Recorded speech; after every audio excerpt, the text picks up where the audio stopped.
Kazuva zvakare wadiwa vateereri, tokuchingamidzai kuchirongwa chedu chamazuva ose kunhai pastor. Chirongwa chatiri kuti isusu tiri kuedza kubatsirana kupindura mibvunzo yatiinayo inokwanisa kuwanikwa mhinduro dzayo kubva mukati mebhaibheri.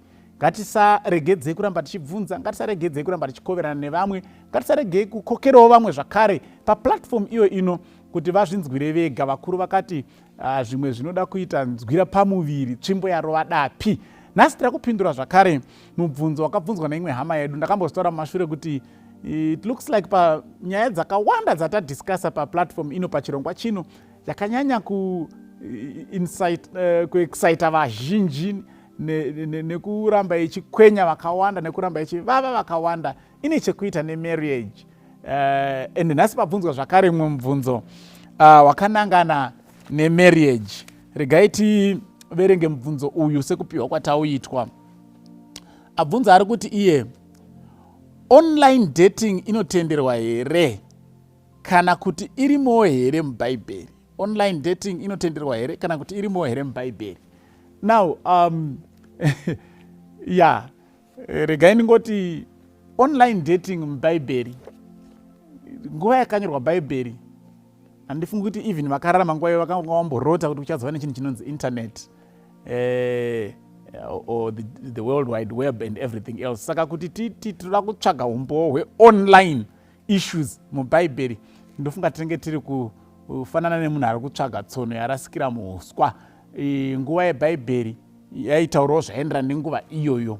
Saka we may not find specifically evidence iri kutaura directly about online dating, but zvazvinoreva tinogona kuwana umbowo mubhaibheri unogona kutibatsira kuti tizive zvekuita kana kusaita. Abvunza mubvunzo iwowo akanga anyatsotsanangura zvakare pazasi apa. Tazongotora zvakanyanya kukosha zvacho achiti iye sekuti ini ndiri kutanzania, mumwe munhu ari kuzimbabwe, toonana paintaneti tototanga kudanana ipapo kunyange tiine kutenda kumwe chete. Zvakaipa here?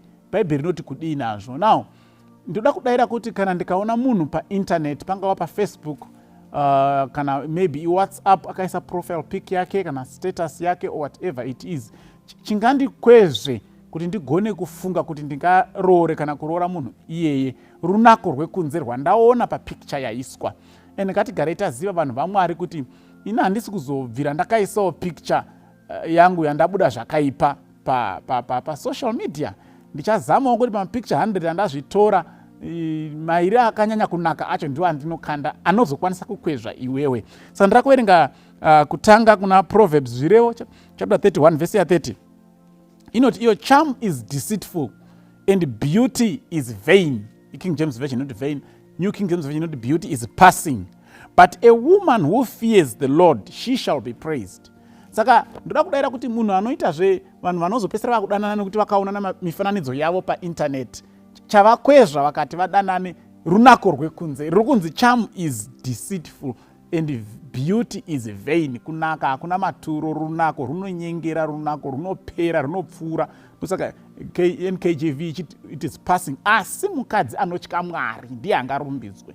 Saka chikonzero chako chekudana nemunhu wawasangana paintaneti naye ndechei? Chikonzero chekudana nemunhu wawangoona picture yake chete ndechei? Wakwezvwa nei? Kana uri kukwezvwa nehandsome yauri kuona kana nebeauty yauri kuona, inzwa munhu waMwari, charm is deceitful ndizvoka and beauty is vain, haina maturo. Regai ndikupei mienzaniso.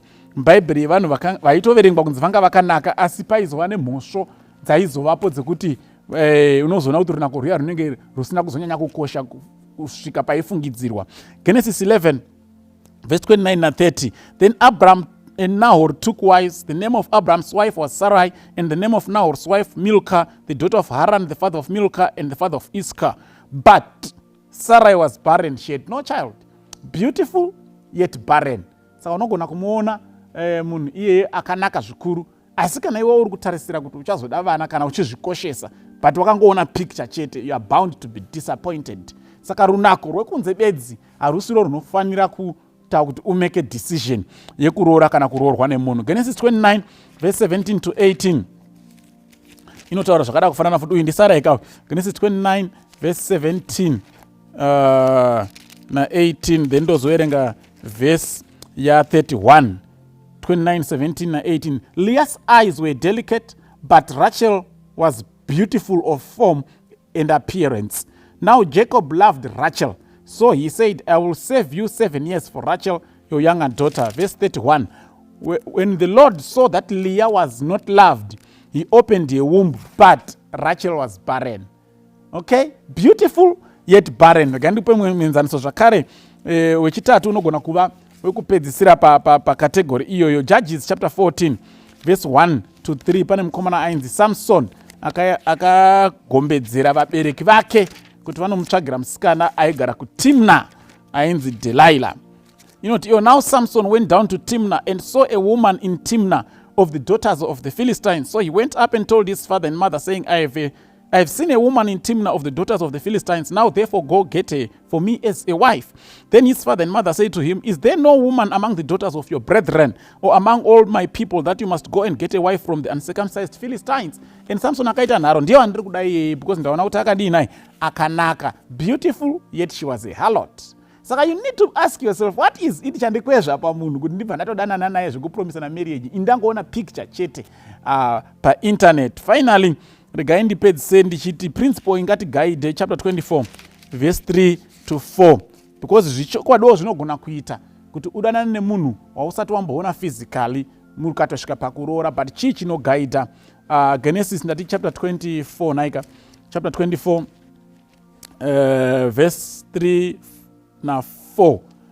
Verse 2. So Abraham said to the oldest servant of his house who ruled over all that he had, Please put your hand under my thigh, and I'll make you swear by the Lord, the God of heaven and the God of the earth, that you will not take a wife for my son from the daughters of the Canaanites among whom I dwell, but you shall go to my country and to my family and take a wife for my son Isaac. Mukadzi wa Isaac, Rebecca, akatouyiwa naye, pfume yatobhadharwa. Isaac wacho asatombonana huso na Rebecca.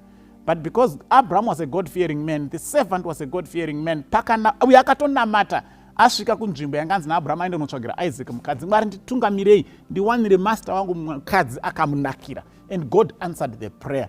Saka hongu zvinogona kuita kuti munogona kudanana musati mamboonana husu nehusu, but panoda kuva necertainty yekuti muri kutungamirwa naMwari in that relationship, because unaku hwekunze zveshuwa huri deceitful, huri vain sezvataura bhaibheri. Saka Isaac akatoigirwa mudzimai wanga asina kumboona, akatonzi ndiye mudzimai wako, because panga panamatwa Mwari akapindura munamato iwoyo, and they were very confident kuti Isaac anga awanirwa mudzimai anotya Mwari, because Abraham akati enda unotora kuvanhu vangu, hanisina kuti utore kuvanhu vanisina kutenda kwakafanana neni. So it is very important kuti when you are deciding for a partner, unogona kunga usati wambomuona physically, but that must also be a key.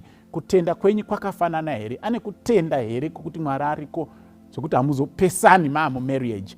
Uri kunamata here, uri kunamatira here partner, kana kuti uri kungonakidzwa nekuona mbabvu dzevanhu, nekunakidzwa nekuona huso hwakatsetseka huri kuzorwa mafuta. Beauty is passing, inopera pa 50 years, mafuta anenge akuramba kunzwira, uchaita sei?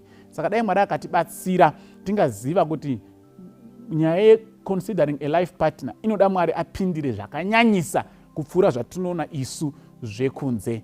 Amen.